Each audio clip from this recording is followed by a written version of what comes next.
Hey there, it's Daniel from growingmusicstudio.com, and in this video, I'm answering your questions about group lessons, specifically multi-level group lessons, the way that I taught them in my studio for nearly a decade and a half. These questions were submitted by folks who are on our email list, people who follow our social channels, and I have 9 questions I'm going to answer here. You will find timestamps so that you can easily jump between questions that are perhaps more interesting to you. And some of these questions represent a number of questions that were sent in by people, but they were all basically the same question. So instead of answering the same question 8 times, I just picked one representative person to ask that question. So we're going to go through this. Like I said, there are timestamps available if you want to skip around.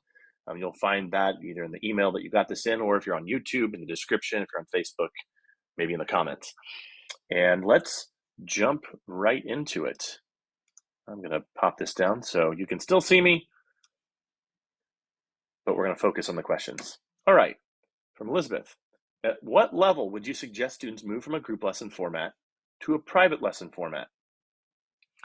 This answer changed over the years in my studio. And what I mean by that is that initially when I started out teaching in multi-level group format, I wasn't very good at it. And so students took longer to get through their books.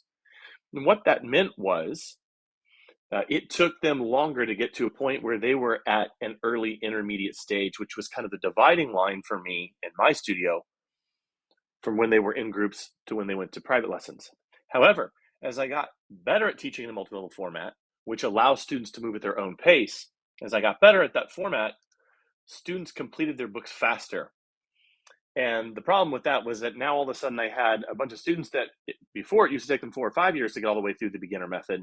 Now students were getting through it in 2 to 3. I even had some students completing in under 2 years. So I had all these students that I didn't know what to do with. Well, the solution to that problem was actually earlier in this answer. And that was that because I'd gotten better as a teacher, I was also able to extend the time that they stayed in groups. So even as they were in an early intermediate stage of development in their piano skill, at least for my studio, I just kept them in group and they still progressed at a really, really good clip. And because their core skills were so strong, I spent time in the group focusing more on the artistic aspects of music making and acquiring the skill of getting better and better at piano. Obviously, this still applies if you're teaching guitar or strings or drums or any other instruments that you can teach in this multi-level format. Just because I did it in piano doesn't mean you can't do the same thing in your groups. But I think really the answer to this question really hinges on that ability that I got as I increased my skill as a teacher. I was just able to keep them in the group longer or farther into their development at no expense to them, as evidenced by the test scores that I would get back from students who were in the intermediate stage of development, were still in a group, but were sitting for the RCM exams and coming back with really, really good scores, some students even highest in the state. So that is that. Actually, the first couple questions here are from Elizabeth. She sent in a couple, but we are going to get to some other folks as we get deeper into the questions. Do you think exams are possible within a group lesson format? If so, up to what level? As I just said, yes, exams definitely are possible. I had to get a little bit creative in how I taught the students. It put pressure on me as a teacher to rise the challenge of prepping them for exams. But again, as I mentioned in the previous answer, in the early stages of their beginner development, I so focused on sight reading, rhythm reading, having those really essential core skills so well developed that by the time they got to, let's just even say the equivalent of level 2A or 2B in the Faber method, those students needed no hand-holding from me. Honestly, it was even that case in their very first book. So what that meant was I had created this little army of independent music makers who I taught the process of learning, not just facts about music. And since they were so strong in that process and their core skills were so good, there were many times that on some of the auditory exams that they would experience in RCM, I wouldn't even go over it with them in the lesson. I just expect them to do it at home, and they would. And at this point in time in my studio, between 60 to 70% of my students were actually participating in the exams. So it wasn't as if I just had this core group of really elite students. This was widespread across my studio.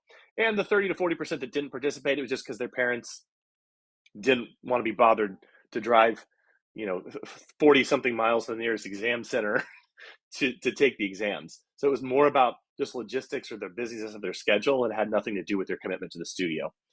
So yes, I definitely think exams are possible within the group format. Last one from Elizabeth. How do you handle having lots of beginner level students in group? How do you handle having lots of beginner level students in group lessons, needing to transition to private lessons at higher levels? There won't be enough hours in the day to accommodate them all. Kind of spoke to this reality before, and I don't know if I really have a lot to add to that, so probably shouldn't have included it in here, should I have? From Christina, how do you get current families to agree to the new program? That is the trick, isn't it? And out of the 400 plus studios that I've taught to do group lessons in this way, in this multi-level way,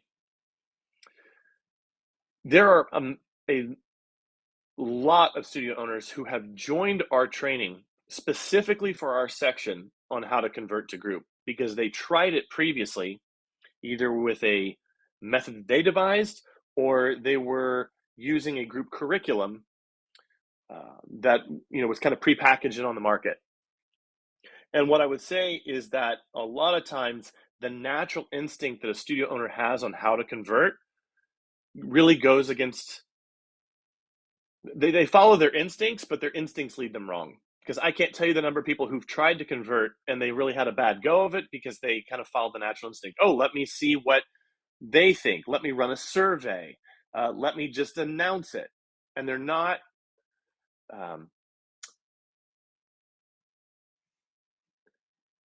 thinking about the things that parents need to consider to get a yes out of those parents. Now, I do have some free ebooks that I've written on this topic that I go into, a little bit more detail than I probably can in this video.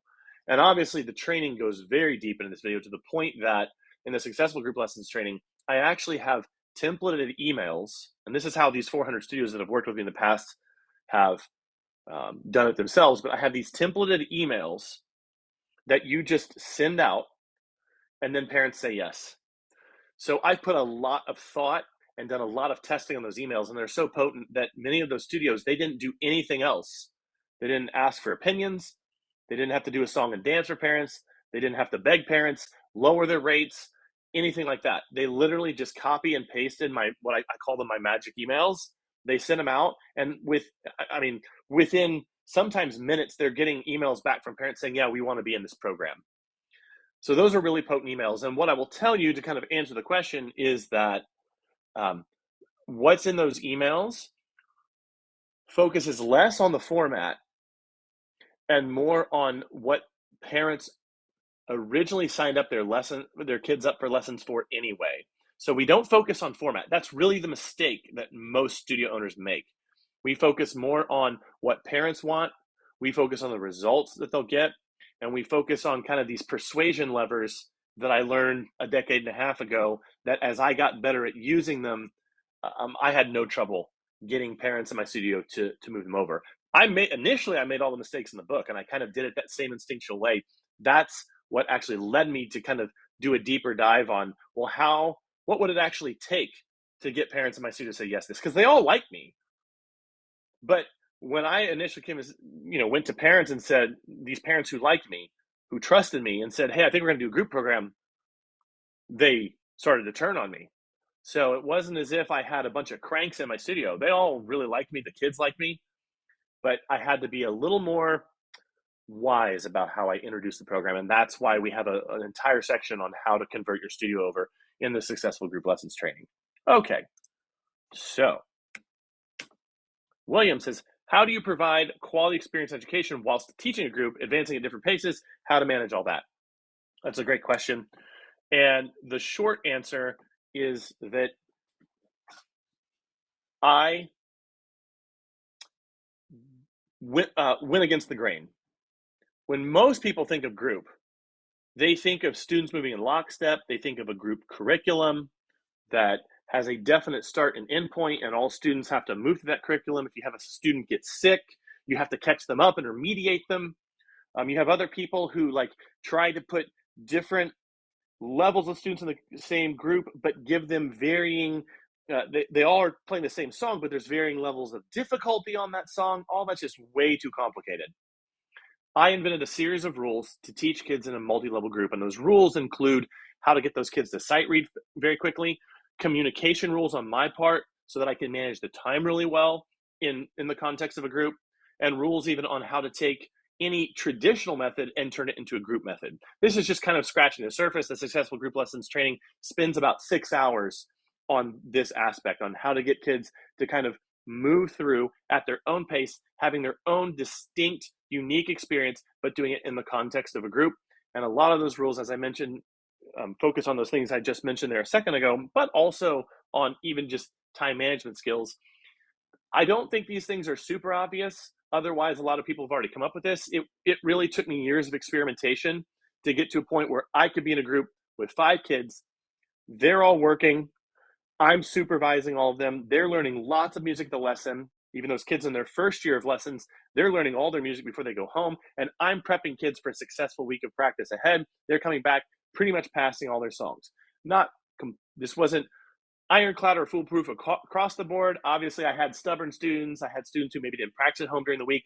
But even those students, I had specific rules in my system for how I even handled those kids. And what that led to was high retention in my studio, students who weren't anxious when they came to lessons, students who were excited to be there, who didn't groan when you turned the page on their method books.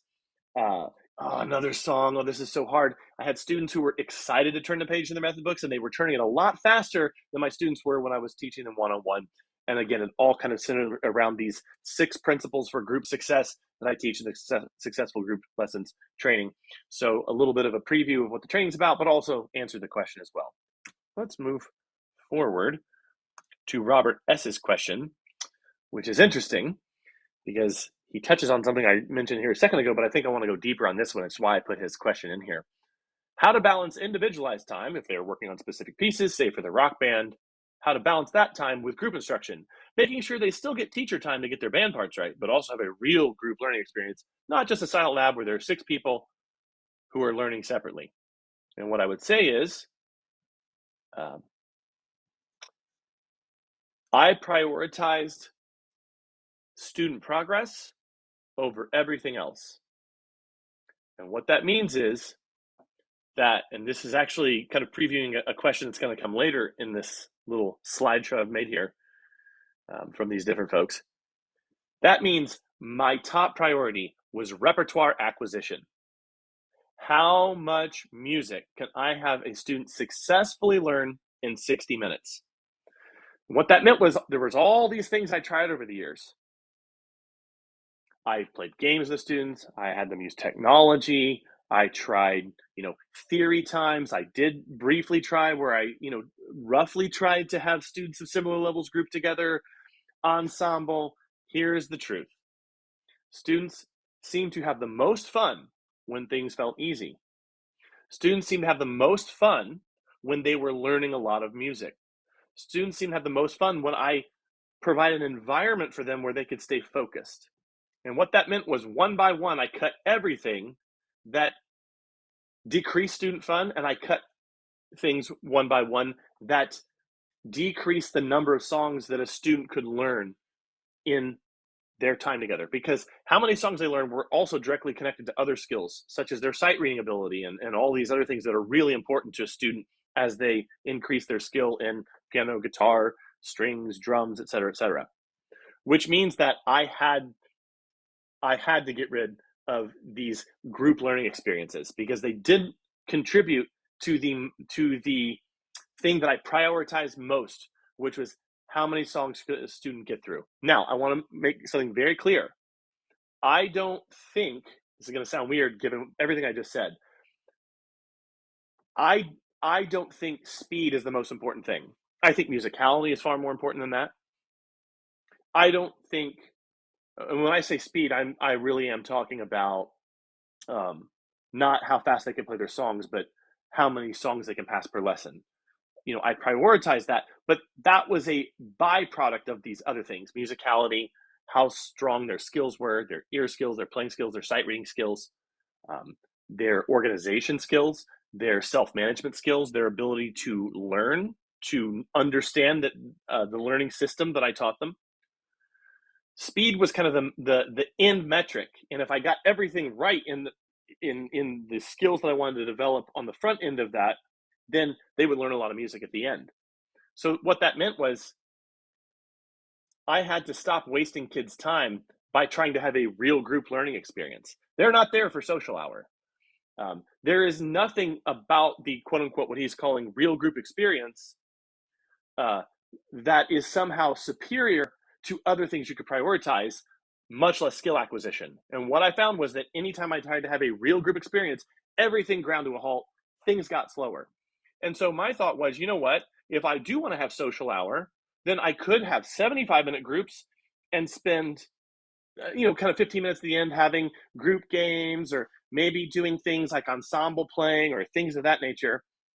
But then I just came back to my first principle, which was, well, if I had 75 minutes, if I spent 75 minutes on repertoire acquisition and building those core skills, they could go even faster through their books. They could develop the skill even more quickly than they already are. So no matter how you cut it, no matter how you looked at it, I just had to cut all this extraneous stuff, which included kind of this real group thing. That was just never a priority in my studio. Kids are over socialized anyway these days. Let's teach them how to focus. And I'm not being just like a grumpy old man here. I really do mean that. As a society, Western society, and I mean, even other societies as well, we are over socialized. We don't need yet another place where we're over socializing children. Let's teach them how to actually focus. And again, I think the test scores in my studio really proved that my hypothesis was a good one.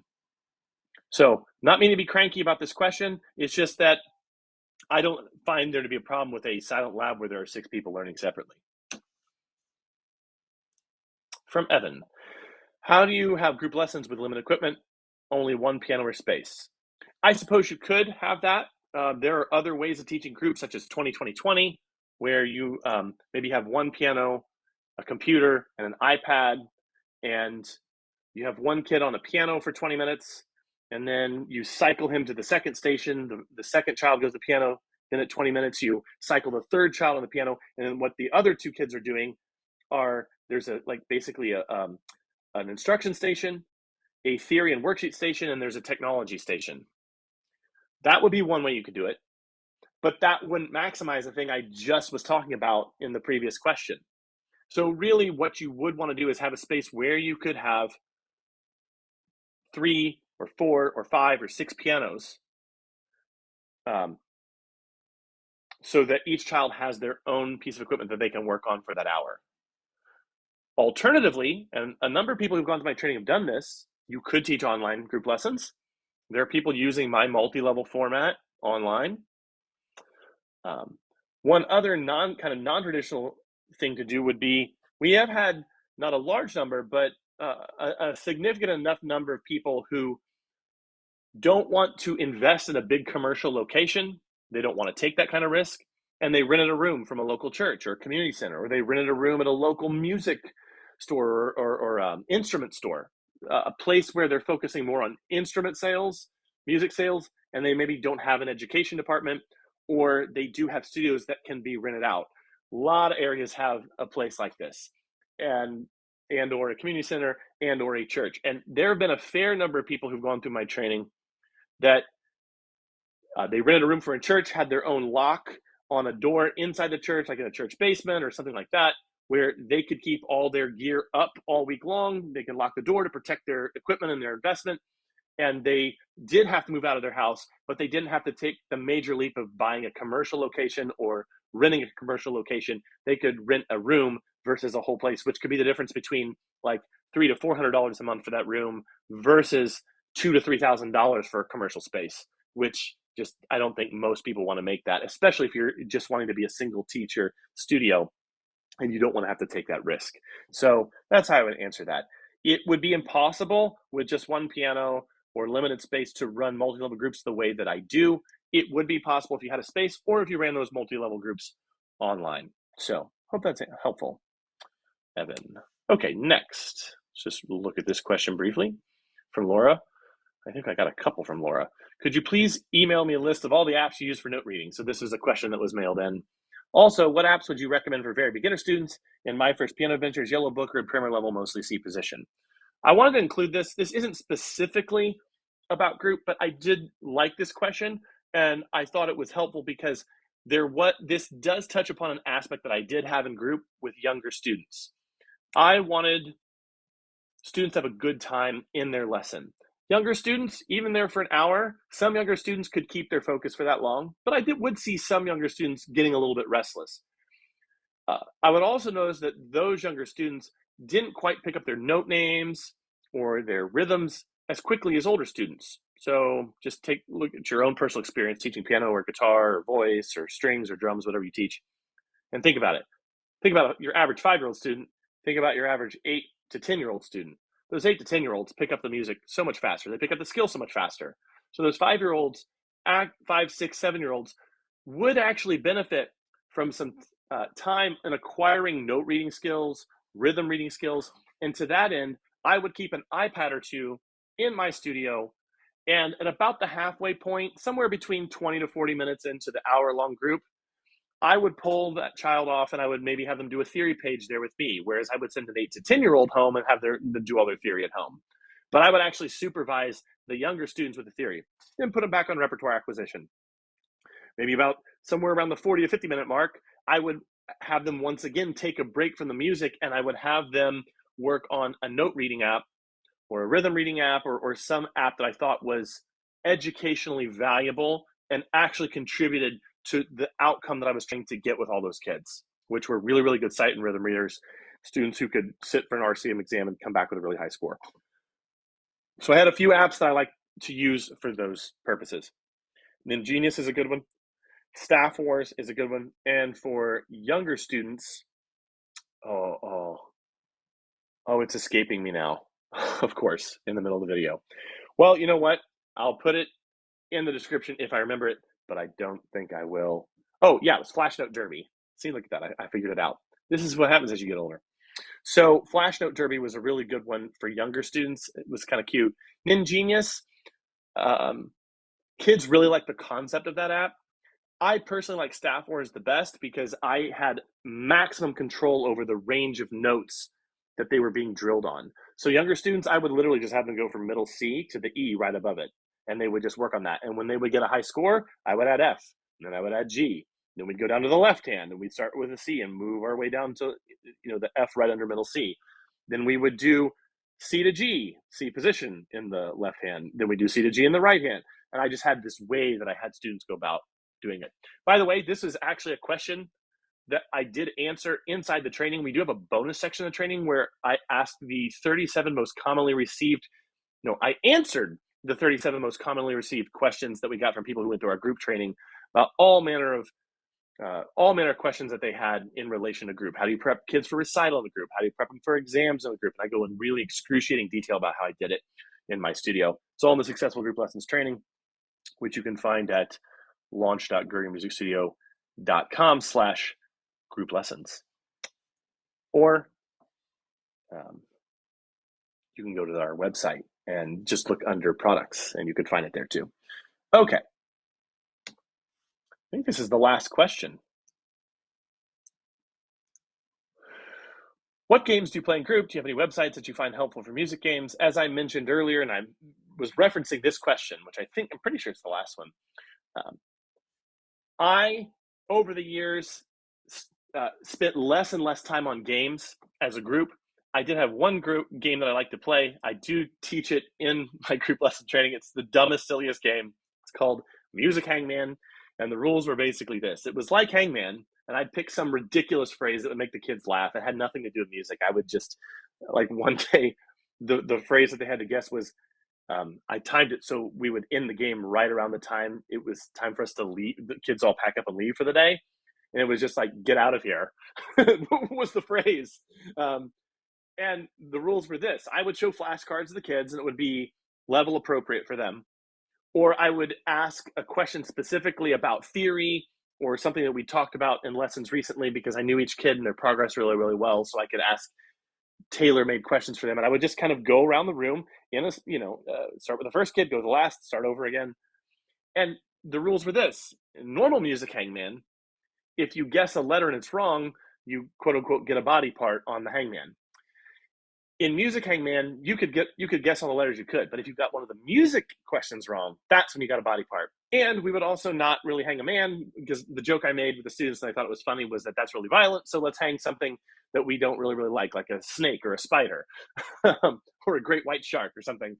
And I would let the kids pick the animal that we I know this is so bizarre, but I would let them pick what we were hanging that day, and I'd really make them laugh with those with the phrases that I put on the music hangman. That's the one game that I'd play. But again, last 5 years that I was still teaching before I was doing this job full time, I stopped doing that as much, to the point where I barely ever did it. I would do it on my camp weeks, but I really wouldn't do it in week-to-week lessons. But kids who would come to my camps, they would really look forward to that, and the parents would enroll them, sometimes for 3 or 4 camps a year. They'd come to every break: summer break, fall break, Christmas break, spring break. And as long as I'm talking about it, that's actually one of the bonuses in the Successful Group Lessons training. I actually have an entire section on how to run summer camps in multi-level groups. This is not a separate training you have to pay for. It's actually included in the Successful Group Lessons training. And as I mentioned before, you can find the link to that training at launch.growingmusicstudio.com/group lessons, or just email me and I can talk to you more about it. Happy to have a call with you to talk about how you might get multi-level groups set up in your studio. It changed my life. It changed my career. I went from being a very cranky, overworked one-on-one teacher whose students limped through their books, to within a few years seeing double the number of students in half the time, and students getting really fantastic scores on their RCM exams, a high participation rate in recitals, students who stayed for a long, long time, even students who before I would have considered casual, or students that would be barely hanging on. I just, across my studio, saw their practice times increase, the quality of their playing increase, their excitement level about music in general, and the acquisition of the skill of piano. I just saw that excitement level go up. I saw parents be more loyal, refer to me more, and it really all centered around this unique way of teaching that I invented in 2008 and have now taught 400 plus studios how to do.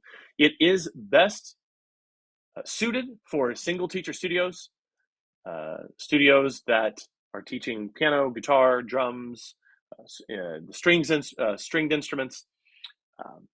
It's best suited for studios that are single teacher and want to stay that way. It's a little bit harder to do in studios, larger commercial studios, because it really does put a lot of pressure on the teacher. And there is kind of a period where the teacher has to go through this reflection on how they're teaching, because the rules will allow you to retain a lot of the things that make your studio unique. The rules will allow you to be flexible. The rules are flexible enough to allow you to do things that you like to do. So if you do want to spend time on games, that's totally fine. The rules don't disallow you for that. The rules are more about communication and how to get the best out of those students. But I have seen varying degrees, depending on the teacher themselves, depending on kind of their background, how they're teaching right now. Some teachers kind of take to this style immediately. Some take a little bit of time to get to the point where they can handle 4, 5, 6 kids at a time. So that's just a little bit of a word to the wise, but we've never had someone go through it and fail to be able to teach in this way. So, and that's pretty good considering we've had 400 plus studios do it. Anyway, hope these answers were helpful and hope to see you in the training. Bye-bye.